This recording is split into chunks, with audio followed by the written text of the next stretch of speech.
procedimiento testamentario para que podamos entender cuáles son los elementos que se tienen y de qué forma una persona puede emitir un testamento. Para que una persona pueda emitir un testamento, se requiere ser mayor de edad o incluso mayor de 16 años si ya cuenta con bienes o derechos. Esto sucede mucho con aquellos jóvenes, adolescentes que ya tienen ingresos propios, y hoy es común en la parte de los que se desenvuelven en redes sociales como influencers y que ya van persiguiendo ingresos, o que inclusive ya tuvieron un hijo y que a este hijo desean emitir una disposición testamentaria para que determine no nada más el tema de los bienes, sino también la parte de la posible custodia o tutela que va a ejercitar algún tercero a favor de este menor. Esa disposición testamentaria que cualquier persona ya puede emitir se tiene que llevar a cabo obligatoriamente ante un notario público. Este notario público es indispensable porque es el que va a certificar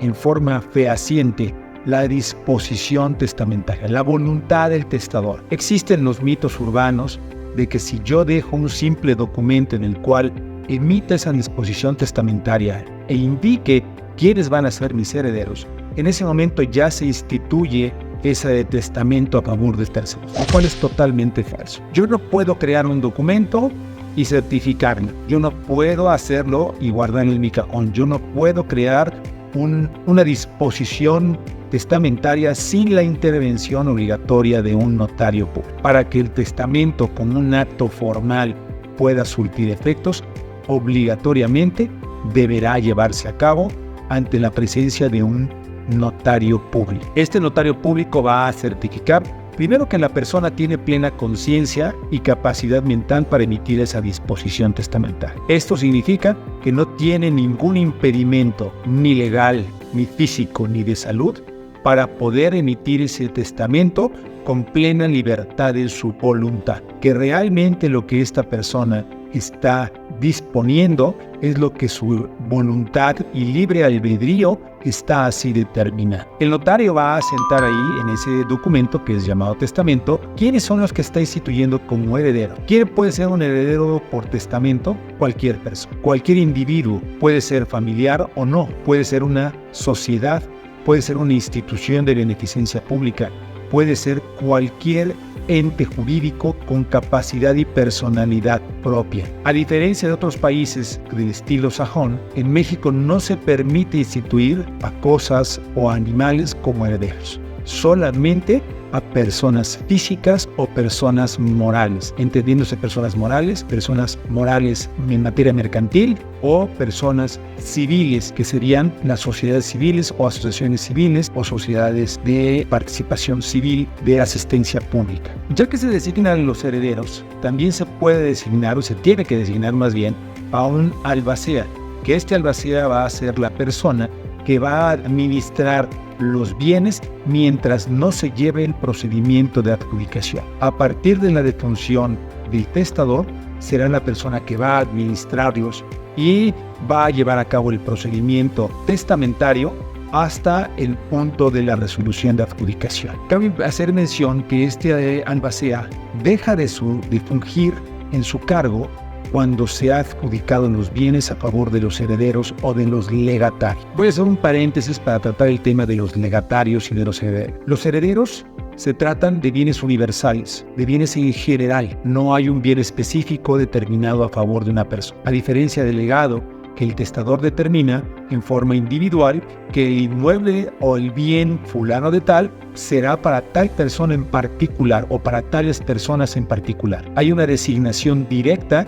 de bienes o derechos a una o varias personas determinadas, a diferencia de la herencia que se entiende a bienes universales, esto es, todos los bienes, derechos y obligaciones del testador. Este procedimiento testamentario se puede llevar ante un tribunal familiar o bien se puede llevar a cabo ante notario público. Ante un tribunal familiar es en cualquiera de los casos y ante un notario público es siempre y cuando los herederos se encuentran totalmente de acuerdo en llevar el procedimiento y que aparte sean mayores de edad y que no se encuentre ninguno de ellos en un estado de interdicción. Esto significa que no tengan ningún problema de salud mental o de impedimento que les niegue la posibilidad de poder acudir ante el notario. En caso de que exista alguno de estos impedimentos por ley, obligatoriamente tendría que llevarse a cabo el procedimiento ante un tribunal familiar. El procedimiento es exactamente el mismo ante el notario que ante el tribunal. La diferencia es la celeridad y evidentemente la facilidad de poder llevar a cabo un procedimiento conciliado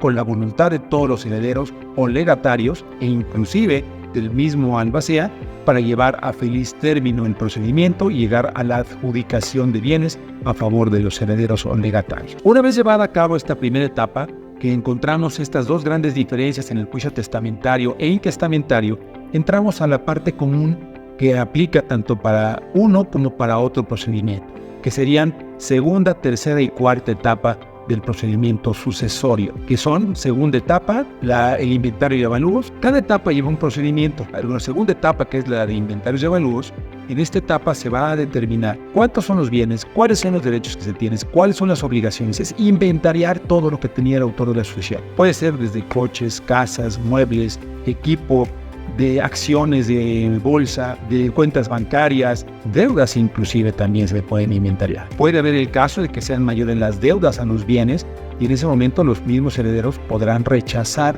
inclusive la adjudicación de bienes o rechazar la herencia para evitar caer en una deuda comprometida dentro de su propio patrimonio. Cuando las deudas son más altas, evidentemente no es conveniente aceptar esas herencias que nos han dejado. Es cuando los herederos podrán conocer a ciencia cierta cuáles son los bienes que existen.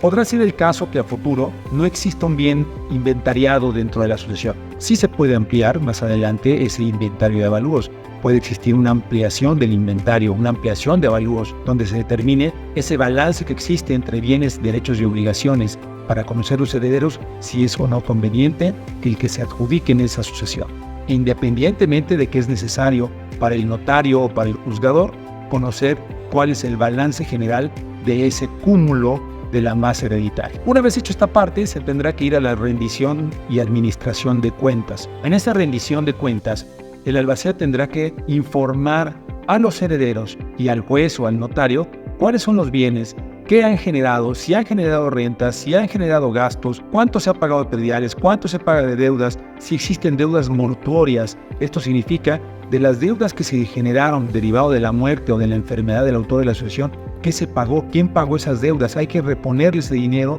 a los herederos que hayan gastado esas cantidades. Con esa rendición y administración de cuentas, el notario y el juez, en su caso, se van a dar cuenta de cuáles son los elementos que cada uno de los interesados generó de gastos, si existe una deuda a favor de un tercero y cuánto hay que pagarle, porque en esa rendición se tiene que emitir un dictamen que tiene que ser aprobado por todos los herederos y en su deficiencia por el juez cuando no hay un acuerdo común, y entonces se va a determinar la forma de cómo serán liquidadas esas deudas y cómo van a ser administrados los bienes o los dineros o los valores que existan dentro de esa masa hereditaria. Esto es para poder continuar a la cuarta sección, que es la adjudicación de bienes. Ya una vez llevado qué es lo que tenemos en la parte de inventarios y avalúos, qué es lo que tenemos en cuanto a bienes, derechos y obligaciones, cómo se ha administrado y cuántas deudas existen y de qué forma hay que pagarlas, y quiénes son los herederos principalmente o los legatarios que fueron designados en la primera sección,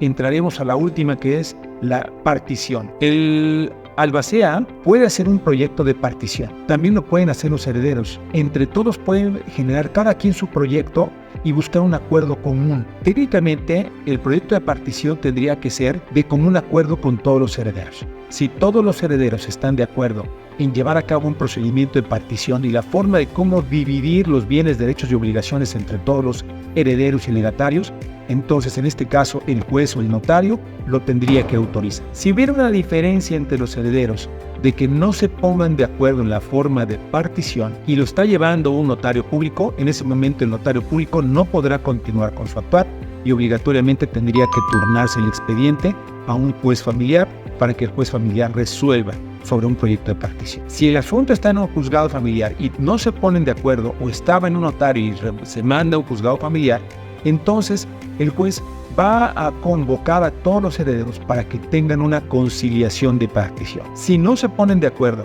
entonces el juez tendrá que nombrar a un partidor. El partidor es un funcionario auxiliar del gobierno, del Tribunal Superior de Justicia, que va a tener la función de hacer la cómoda división de los bienes pertenecientes a la masa hereditaria. de los bienes, derechos y obligaciones, para que sea lo más equitativo y acatar la disposición testamentaria en la forma como el autor de la sucesión lo emitió o como viene la resolución de la declaratoria de los herederos en el caso del intestamentario. Y una vez hecho el proyecto de partición, el juez lo va a poner a la vista de todos los interesados y los interesados tendrían que manifestar su conformidad o no en ese proyecto. Y al final, el juez tiene que emitir una sentencia en la cual va a decir la forma en cómo se tiene que llevar a cabo la partición. Ese va a ser el punto final de la sucesión intestamentaria o testamentaria, cuando se lleva a cabo el proyecto de partición. ¿Por qué? Porque el siguiente paso sería llevar a cabo la escritura de adjudicación. Esa escritura de adjudicación se tiene que hacer ante notario público, ya sea con la conciliación de todos los herederos o en cumplimiento a la sentencia que el propio juez familiar emita en esa cuarta sección de el proyecto de partición y la forma en cómo será dividida la herencia en los legados entre los herederos de la sucesión. Este es un resumen general de cómo se lleva a cabo los procedimientos sucesorios. Cualquier duda que tengas, síguenos en nuestros canales de redes sociales o visita nuestra página de internet www.saucedoabogados.com.mx o directamente contáctanos a los teléfonos 55 90 00 01 36 o 37. Yo soy Miguel Saucedo, soy abogado litigante, especialista en bienes inmuebles y en sucesiones. Estoy para servirte, contáctanos.